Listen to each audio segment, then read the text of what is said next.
Hi everyone, welcome to today's video. My name's Stephanie and today I'm going to be showing you Apocalypse Polish's upcoming collection called Not a Kids Show. If you don't know, Apocalypse is a brand that mainly does collections inspired by these fictional apocalyptic themes. So previous collections have been inspired by movies, video games, TV shows, things like that.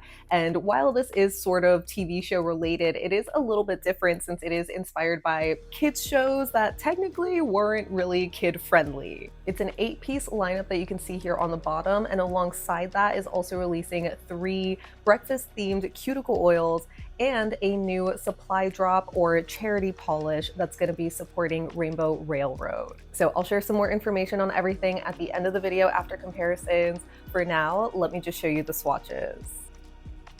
The first shade we have is Up, Up, and Away, which is inspired by the Superman animated series. And this one is described as a raspberry red-pink jelly that has violet holographic microflakes and oversized blue to violet shifting ghost flakes or iridescent flakes. This had a fantastic formula, just super highly pigmented, very glassy, just a great hot pink or red hot pink jelly. I love the amount of glitter in here as well. You get a decent amount on the first coat and it does build up on the second, and those blue violet iridescent flakes are super gorgeous, especially when you do catch them in the light. Apocalypse was sweet enough to send me a couple of their essentials, and for this video I am going to be using their normal quick dry top coat, but right now I'm showing you the new Matte-trix matte top coat. So you can see a side-by-side of how the matte looks next to the glossy finish. I feel like this was generally a nice matte top coat that dried down pretty well, but it's not 100% matte.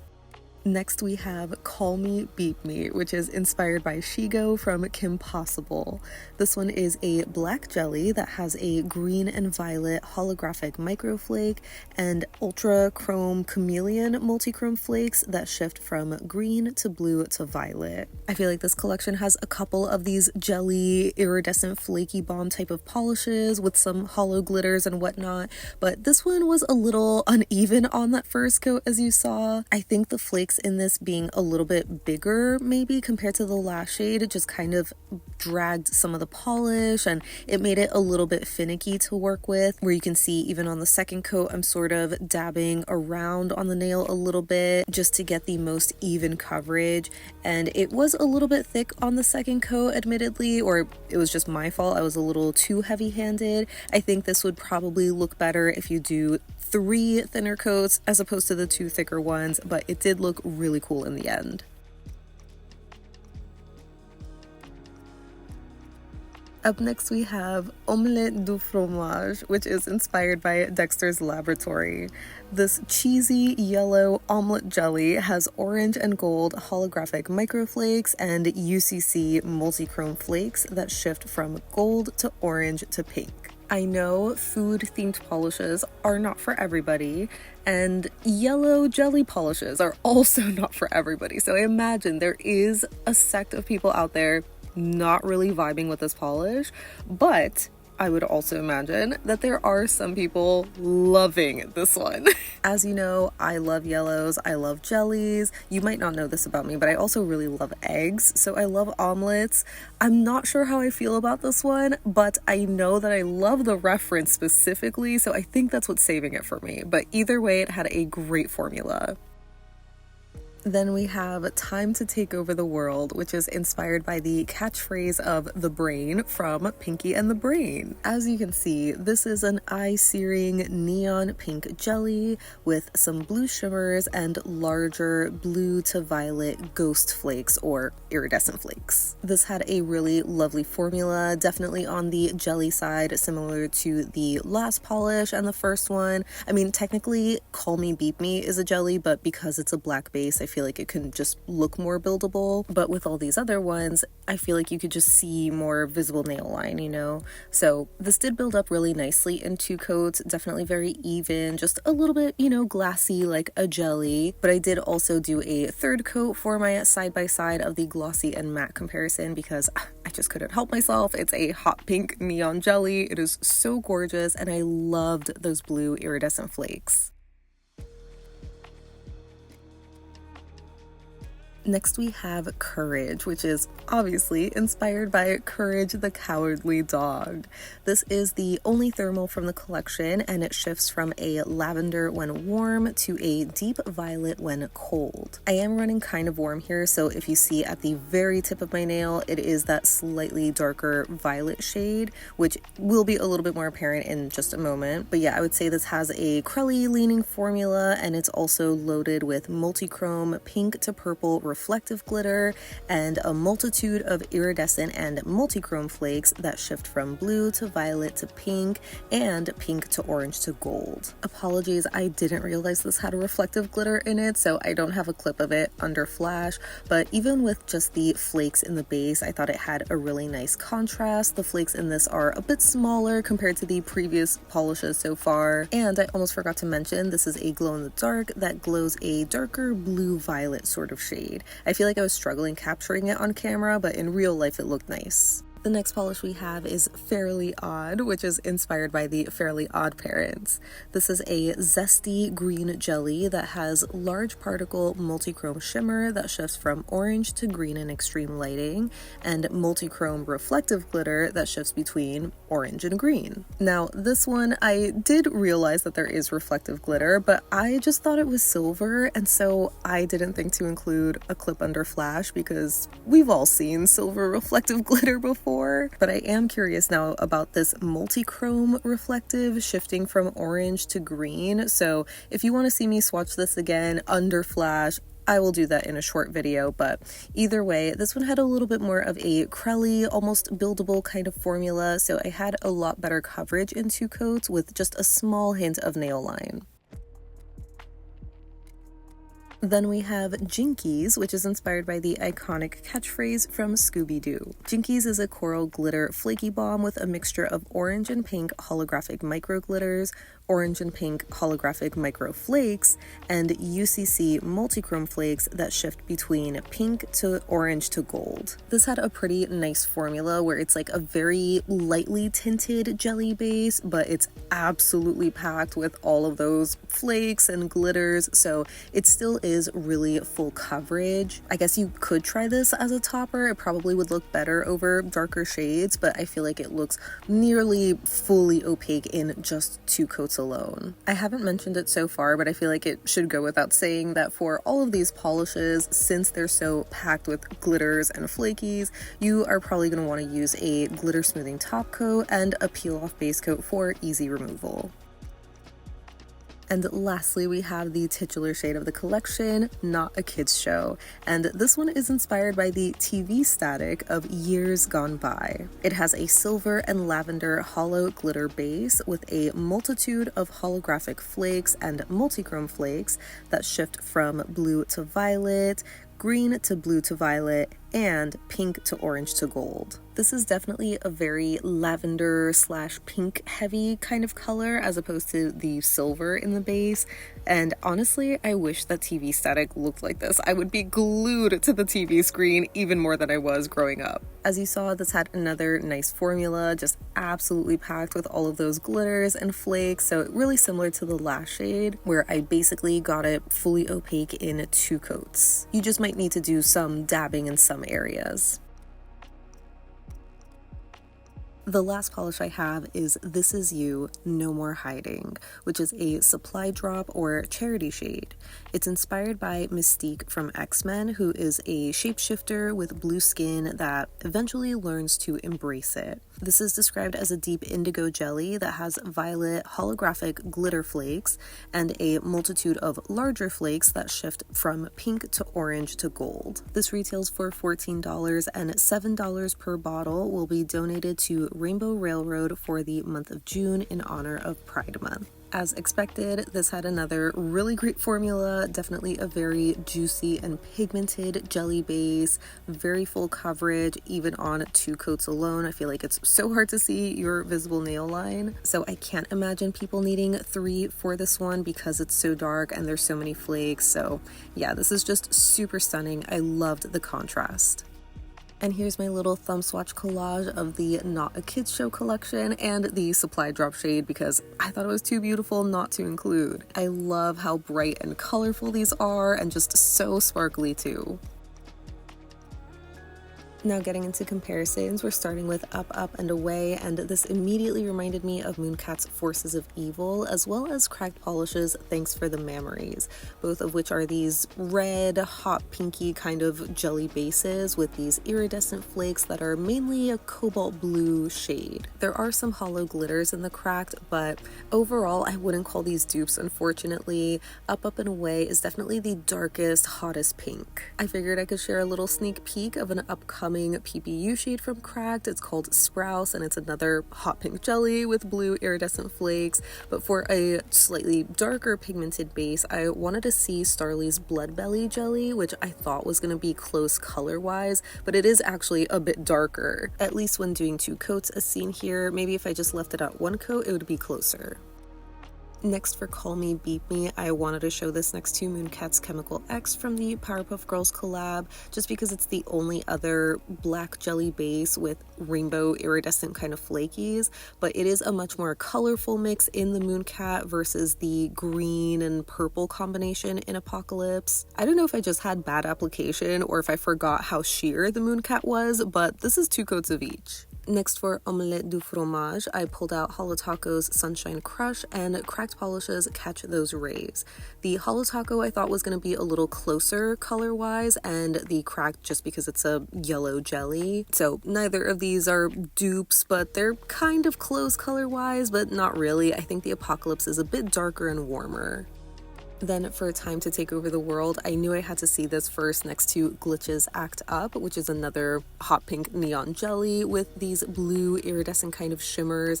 It just came out in their Pride collection, so they're in the same family for sure, but they're not exact dupes. I think the Glitch is a little bit of a warmer toned pink, but obviously the Apocalypse has much larger flakes. The other brightest hot pink neons that I have are from ILNP, so I pulled out Sorbet and a 2-piece. Sorbet was from one of their summer collections last year. That one's more of the jelly leaning formula, while 2-piece is a neon cream. I feel like Sorbet doesn't even look neon in comparison to the Apocalypse, but 2-piece I feel like is looking pretty similar. It's just obviously a cream, so a little different. Then for Fairly Odd, I pulled out Radioactive from Apocalypse's last Fallout collection and KBShimmer's Pull It Together, which is a reflective glitter jelly kind of polish. So both of these are very different formula-wise, but also very different color-wise too. Fairly Odd is a little bit more in that like chartreuse family. And some other greens I thought were maybe kind of similar were ILNP's Power Surge, which is a magnetic, but it does have this pinky shimmer instead of orange. And then I also have Sassy Pants' Cactus Bloom from a previous HHC, which has more of a golden yellow glitter again instead of orange. And again, the bases for both of those are just a little bit more of these blue tone greens as opposed to a yellowy green. The only other shade this kind of reminded me of was Fauve's Among the Foliage, which I don't have anymore, but I have the swatch stick of, and it is a little bit of a deeper shade, but definitely in the same family. Maybe it's like a little more shimmery metallic. Next for Jinkies, the closest Apocalypse shades I have are Very Strange Things and Love Abides. Very Strange Things is more of a true micro glitter formula, so it doesn't have any of those like iridescent flakes, and it's a little bit more brick red leaning in color as opposed to the orangey coral shade. And then Love Abides is a magnetic, but it's also this strawberry or muted berry kind of color, just a little more pink. I actually think Jinkies is probably the closest to Fred If You're Real Tell Me Right Now, which seems to have that same corally orange micro glitter base, but obviously Fred is missing the flakes. And in a similar vein, for Not a Kids Show, I thought it was closest to Apocalypse's I Am Become Barbie, which has that micro glitter formula, no iridescent flakies in it, but it's a bit of a darker pink glitter with blue glitters as well, instead of the lighter pink and silver in Not a Kids Show. And I also pulled out Psyche Minerals Whispering Waves from a previous PPU, which generally has a lighter color iridescent flaky. I knew these weren't going to be similar, but I figured I could still show ILNP's Halo for a comparison, since it's kind of a close orchid pink base color, but it's a lot lighter with more of a gold shimmer or flaky instead. Lastly, for This Is You, here's a quick look at it next to Shaun of the Deadland, which is a purple micro glitter, but it has a kind of lighter or more red toned purple glitter with orange glitters as well, so definitely very different. Here it is next to ILNP's Kinetic, which just came out in their Euphoric collection, as well as Mooncat's Supernatural, which is a dearly departed. Both of these are very different. They generally just have smaller flakies and different colored bases.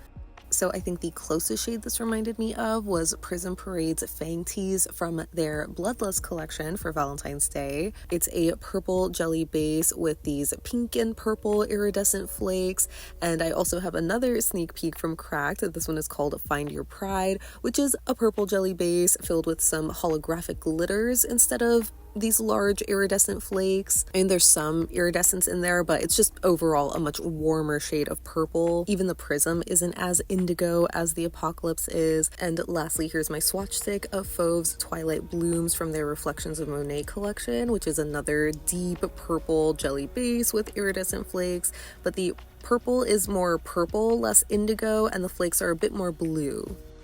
So that wraps up my swatches and comparisons of Apocalypse's upcoming Not a Kids Show collection.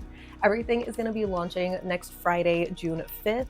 And in very exciting news, I'm an affiliate with Apocalypse Polish now. So if you do want to pick anything up, I will have my affiliate link and my discount code, which I believe is Yogi10, in the description box down below. That'll save 10% off your order while supporting me and my channel. So as always, a big thank you to all of you who do support me through that. But yeah, I would love to hear your thoughts on the collection or just these releases in general, because for the collection, I thought it was so fun. It's just such a cool and unique concept, because like I mentioned, Apocalypse has done collections inspired by like TV shows before, but I love this like take on more nostalgic cartoons, especially with like the more creepy or like not kid-friendly angle. And I know Annie did say too that if your favorite TV show wasn't included in this lineup, this is a theme that they plan on revisiting. So I feel like that's just going to be so exciting to see in the future. The polishes themselves, as expected, were fantastic. I feel like Apocalypse has a really fantastic formula where like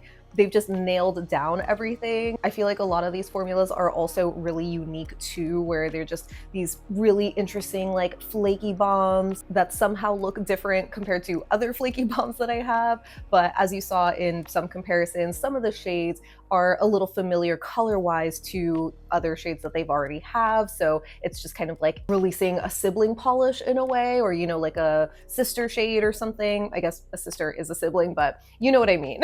And for the Supply Drop shade, I thought it was so gorgeous. I love the inspiration, the messaging. It is just so empowering, I guess. And I don't remember if I mentioned this in the intro, but with it being a charity polish, $7 of every bottle sold will be donated to Rainbow Railroad for the entire month of June to celebrate Pride Month. So I'll have the Rainbow Railroad website linked in the description box as well if you want to read more about them or just support them directly. And as far as the cuticle oils go, they were also just so yummy and fantastic with their formulas. I know I mentioned before that I thought their formula was just jojoba, like 100% jojoba, but it is a mixture of different oils, which personally my nails respond to a lot better than just pure jojoba or something like jojoba and vitamin E only. So I do like the oil formulation, though I know some people might find it like a little too heavy. But if anything, my favorite thing about them are just the scents. I'm a sucker for a yummy scented cuticle oil, and these were really nice overall. I think my favorite is II Captain, since it is a little bit more summery and I'm just, you know, in the mood for that right now. But I did also love the bottom of the cereal bowl because I'm a sucker for a sugary cereal. I don't really have it often, but you know, it's just nice to indulge in that. And I guess since I don't eat it often anymore, it's nice to just like smell it on my nails. I'm still unsure about how I feel about Mom and Dad, which is like the coffee scented one, because it just like reminds me so much of Dunkin' Donuts, which doesn't, like, I don't mean it as an insult. Like, I love a Dunkin', you know, I'm on the East Coast, they're everywhere here, but I don't know, there's something about it that's just like a little artificial. Like it might be that hazelnut scent in there, which normally I do like, but I don't know, it just feels like a little artificial for me. But I think if you do like something that's really sweet or just the inside of a Dunkin', you probably would love that one. So yeah, overall, really great releases all around. Again, I will have everything linked below. They are going to be launching on June 5th, like I said before. And yeah, just let me know any and all thoughts that you have down below so we can chat about it. But thank you so much for hanging out with me today. I hope you have a great rest of your day, and I'll see you in the next one. Bye!